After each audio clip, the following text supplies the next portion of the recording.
Do Hae Han Ji-hyo adalah seorang mahasiswa di Universitas Yunhee. Dia adalah seorang yang cerdas dan rajin. Karena situasi keuangan keluarga yang buruk, dia memprioritaskan mencari uang daripada sekolah. Suatu hari, Do Hae tiba-tiba bergabung dengan regu sorak Taeya. Dia hanya bergabung dengan klub untuk uang. Pasukan bersorak telah ada selama 50 tahun di Universitas Yunhee. Saat berpartisipasi dalam regu sorak, Do Hae mengalami kegembiraan kehidupan kampus dan bertemu berbagai orang dari Taeya termasuk Pak Ju-hook, Bae In-hyuk, Ji Hon-soo, Kim So-yin, Tae Cho-hee, Jung Hyuri, Ju Hon-sa, Lee Hon-sa, dan Bae Yu-won yang Do-gun. Bae Yu-won pernah menjadi anggota Taeya dan dia adalah alumnus Universitas Yunhee. Dia mendukung tim sorak secara finansial dan emosional. Jung Do Young Suk bekerja sebagai jaksa. Dia terkadang mengandalkan tindakan dan tipu daya yang bijaksana daripada praktik hukum standar. Pada saat yang sama, ia memiliki rasa keadilan dan hati nurani yang dalam. Dia akan berdiri di sisi yang lemah dan berperan melawan yang jahat, mengeluarkan mata untuk keadilan mata. Rom Lee Da-hee bekerja sebagai PD untuk variety show TV. Dia telah bekerja sebagai PD selama 10 tahun terakhir. Tetapi dia berada dalam krisis karena acaranya dibatalkan. Proyek berikutnya ada reality show Kingdom of Love. Dia bekerja keras untuk membuat pertunjukan itu sukses. Dalam kehidupan pribadinya, Go Young-ro berteman baik dengan Park Jae-hoon, Cho Si-won. Mereka telah berteman selama lebih dari 20 tahun dan mereka juga tetangga. Park Jae-hoon adalah seorang dokter dan dia bekerja untuk sebuah klinik operasi plastik. Dia telah kehilangan minat dalam pekerjaannya dan menemukan pasangan romantis. Untuk membantu temannya, Go Young-ro, ia memutuskan untuk mengambil bagian dalam reality show Kingdom of Love sebagai anggota pemeran reguler. Saat bekerja bersama sebagai PD dan anggota pemeran, mereka secara tak terduga mengembangkan perasaan romantis satu sama lain. Pacar Hong Ji-hyo, Joo Yoo-bin, menghilang dengan cahaya tak dikenal.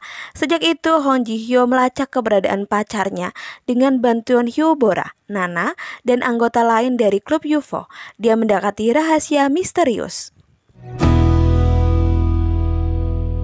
Terletak di kota metropolitan besar pada tahun 2032, Jae-hyun Si Han-yun adalah seorang reporter Scan M sejak istrinya Ji-hoo Han Ji-min meninggal. Dia merasakan kekosongan dalam hidupnya. Dia masih tidak bisa bergerak dari kematiannya.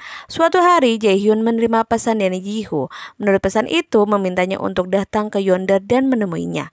Jeonhyun merasa bingung menerima pesan dari mendiang istrinya, tetapi dia memutuskan untuk pergi ke Yonder. Tempat Yonder adalah ruang misterius yang ada antara hidup dan mati.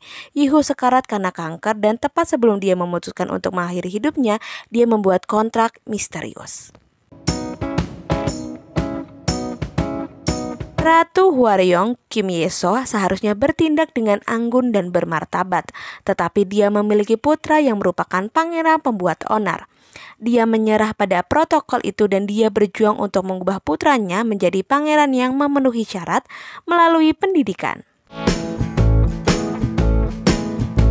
Baek Dong-ju Hyeri bekerja sebagai direktur pemakaman.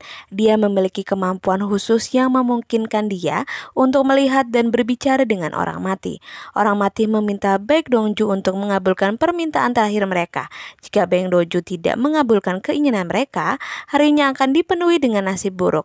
Ia memotivasi dia untuk mendengarkan keinginan mereka dan mengabulkan keinginan mereka dengan bantuan Kim Ji-sa, Lee Jong-yong. Kim Ji-sa adalah seorang karyawan di layanan tugas Idakbaek yang dimiliki oleh pamannya Vincent.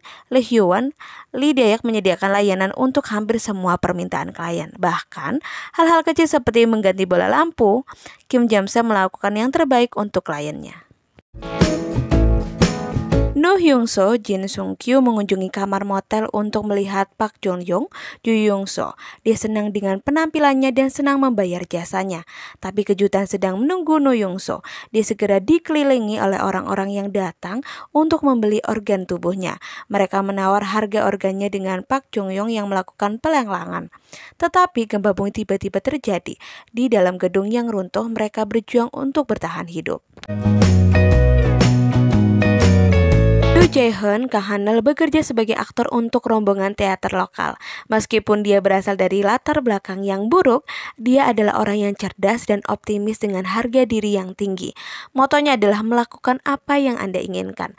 Suatu hari seorang pria tua meminta Yoo Jae-hoon untuk berperan sebagai cucu dari seorang wanita tua. Cucu perempuan itu berbelot dari Korea Utara.